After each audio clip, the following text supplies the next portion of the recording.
Y estos son tan brutos, me refiero a la derecha, son tan brutos, bueno, pero son tradicionalmente brutos, ¿no? Son brutos desde la independencia, que no entienden que si a este modelo no le hacen ajustes, algunos esenciales, este modelo no va a persistir.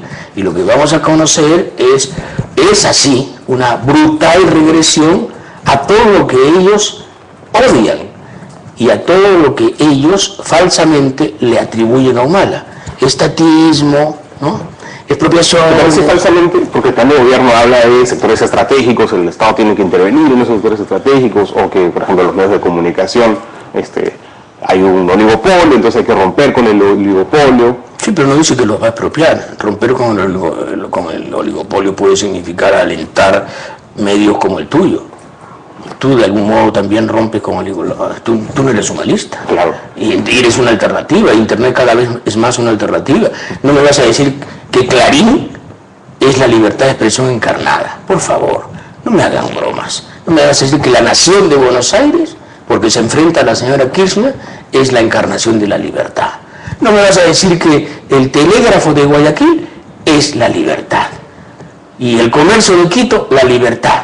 Y no me vas a decir que los videoquesadas en Lima son la expresión viviente de la libertad. Me muero de la risa. Eso es de risas y salsas. Eso es un gag de una comedia. Entre Kirchner y Clarín, ¿tú estás con Kirchner entonces? No, yo no tengo que elegir. Esa es una disyuntiva fuerte, pero falsa que tú planteas. Yo no tengo que estar ni con la señora Kirchner ni con Clarín. Yo estoy donde estoy. Y a mí no me gusta ni la señora Kirchner como encarnación de la democracia, ni Clarín como encarnación de la libertad. Ahí ambos son una impostura. Ambos son una impostura. Pregúntale a Clarín, ¿qué hizo cuando la dictadura mataba, aterrorizaba, torturaba y desaparecía? A ver, pregúntale a la familia esta. ¿Qué hicieron? Metidos debajo del piso, debajo de todas las alfombras, conciliando con Videla, por supuesto, justificando los crímenes, no tengas la menor duda. Ahí están los recortes. Igual que en el Mercurio. Y yo estoy de acuerdo con eso, pero lo que ha hecho Kirchner entonces, digamos, no ha sido como... Lo que ha hecho Kirchner es enfrentarse al poder inmenso de Clarín, desde el poder inmenso de la presidencia. Entonces aquí no hay jóvenes ni bandidos, no es que la señora Kirchner sea una suerte de bandolera que quiere extinguir el Clarín. No, es falso. La señora Kirchner ha tenido la insolencia de meterse con Clarín, y la Sociedad Interamericana de Prensa, que está manejada por los grandes dueños, que se han convertido al final en lobbies, dice, gran audacia, va de retro, se han metido con Clarín. A mí me causa absolutamente risa que se hable de Clarín como se está hablando en estos momentos, ¿no? Y en general, ¿no?, se le ataca a Correa porque Correa responde a los ataques, algunos de ellos viles, del comercio de Quito o del telégrafo de Guayaquil o de la prensa en general de la derecha. Y porque responde, y porque más o menos no resulta un muñeco de sus intereses, ni acepta a rajatabla sus agendas, entonces es un peligro. Aquí la prensa se ha creído dueña de la verdad, administradora de los evangelios, juez, fiscal y por supuesto propietaria de todos los veredictos. La prensa decide en América Latina quién es bueno, quién es malo, quién puede optar a la presidencia sin peligro para la República. ¿Al Estado le corresponde romper ese orden de cosas? Al Estado le corresponde, por lo menos, no comprometerse con ese orden de cosas, ser indiferente respecto a eso. Y la prensa lo que quiere es que los gobiernos, o sea, el Estado, en resumen, se convierta en su aliado permanente. O sea, la prensa decide que la agenda es tal, el gobierno tiene que aceptarlo. El gobierno de aquí, o el de Correa, o el de lo que sea. El gobierno tiene que aceptar la agenda de la prensa. Y perdóname, ¿y quién hace la agenda de la prensa? Pero acá ya pasa al revés, o sea, acá el gobierno... ¿Se reúnen los periodistas para hacer la agenda de la prensa? No, se reúnen los Agois, y se reúnen los Miro Quesada, y se reúnen los Mitre en Buenos Aires. Entonces, ¿de qué hablamos? Vamos a ver. Pero acá la prensa, por ejemplo, o sea, no le impone una agenda al Estado, sino es al revés. O sea, el gobierno, Alan García, le impone una agenda a la mayoría de medios. No, no es cierto. No es cierto. La agenda social la impone la prensa. Las satanizaciones salen de la prensa, no salen del Estado ni del gobierno.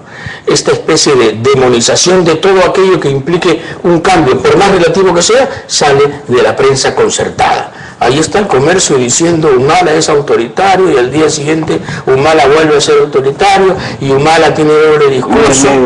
Y el lunes negro, y el jueves pálido, y el miércoles gris, y todos los días es lo mismo.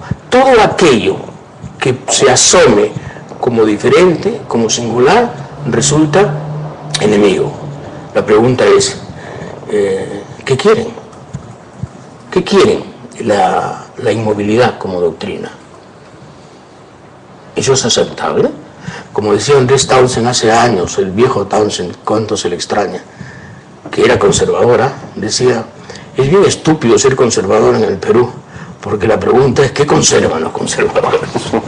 Vamos a ver, decía el viejo Townsend, ¿qué conservan los conservadores? Y vivía aquí en una bonita casita en Chacarilla, no era un harapiento, ni un izquierdoso, ni un caviar, pero era un conservador ilustrado, que eso es lo que le hace falta al Perú, pues. Bueno, sí.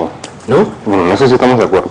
Pero, a ver, yo quiero insistir solamente un poco más en el tema de la prensa. Insiste todo lo que quieras. Porque, a ver, cuando tú mencionaste, por ejemplo, que medios alternativos que rompen el oligopolio, por ejemplo, esto, ¿no? Internet en general. Sí, de nosotros. Una pequeña revistita. Pero eso tendría, a ver, pero visto desde el plan de gobierno de Humala, ¿eso quiere decir que el Estado de alguna forma intervendría? ¿O no, el Estado no tiene por qué intervenir en la prensa. Entonces, ¿a qué se refiere? Pero la prensa no tiene por qué intervenir en el Estado, ni en el gobierno, ni en las políticas del gobierno, ni tiene por qué decidir cuáles son los referentes de la política económica, ni tiene por qué satanizar a quienes dicen, hay un matiz, cuidado, un momentito, acá hay que hacer un cambio. Inmediatamente le saltan a la yugular como lobos, lo destrozan, lo desacreditan y claro, entonces ya no es una prensa, ¿sabes? Ya no es una prensa que informa, es una prensa que degüella a sus enemigos. Entonces, ¿cuál es la interpretación que tú haces de lo que hizo Humala respecto de la prensa, los medios en su plan de gobierno? ¿Es tan apocalíptico? No, que le pasa lo que le pasa a todos.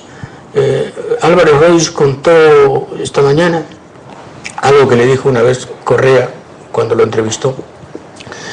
Correa le dijo, te voy a decir algo, todos los presidentes de América Latina con los que me he reunido están disgustados con la prensa. Álvaro Reis lo contó esta mañana en Radio Capital. Y esto es cierto, porque cuidado, la prensa latinoamericana no es la prensa europea, no es la prensa europea.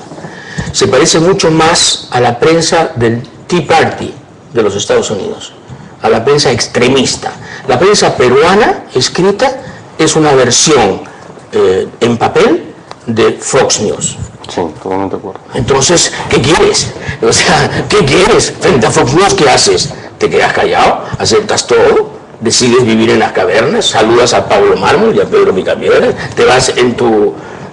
Pero la salida es que el Estado se meta. Por favor. No, la salida no es el Estado que meta, la salida es que el Estado y la prensa no tengan que ver, y la salida es que la prensa y el poder económico no sean lo mismo, porque si la prensa es igual al poder económico, entonces ya no es prensa, es lobby, y eso es lo que está sucediendo actualmente. Lo que está sucediendo actualmente es que el comercio, por ejemplo, ha dejado de ser un periódico y se ha convertido en vocero de Lanchile, Odebrecht y Grande Montero. La pregunta es, ¿eso es lo que quiso Domínguez Quesada cuando hizo su vieja, legendaria campaña en relación al laudo de la Grey Pariñas y a la IPC? ¿Eso es lo que quería?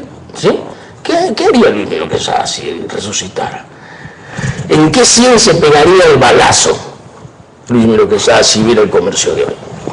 Entonces, estoy asumiendo que tú no crees que llanten, o sea, ni el cáncer ni el SIDA. Esa es una de las peores frases que le he escuchado a Mario, ¿no? De las peores. Le he escuchado muchas peores, pero de las peores, esta es la peor, sin lugar a duda. Este señor no se ha puesto a pensar, porque el Nobel parece que, con todo derecho, lo ha envanecido aún más, que siendo un gran escritor, un maravilloso escritor, un estupendo escritor, no tiene ningún derecho de convertir a víctimas del cáncer y del SIDA en lo último de la escala humana. ¿Qué pasaría si tuviera una nieta con cáncer, un tío con SIDA? O sea, ¿este señor no ha pensado en eso? Pero, sí, no, es que esto se dice, pero claro, ese es otro de los tabúes, ¿no? Nadie puede meterse con Vargas Llosa, nadie puede meterse con el modelo, nadie puede meterse con el comercio y nadie puede meterse con lo sagrado. ¿Y qué es lo sagrado? Lo que le da la gana a la derecha, ya está, listo, eso es lo sagrado. Yo decreto que es sagrado, y para mí no es sagrado. En segundo lugar, no creo que sea ni Keiko el SIDA ni Ollanta el cáncer. Son dos opciones radicalmente diferentes. La gente decidirá y hay que dejarle a la gente, hombre, un cierto albedrío. Déjale a la gente un poco de libertad. Hay gente que va a votar por Humala, pero de ahí a decir cancelar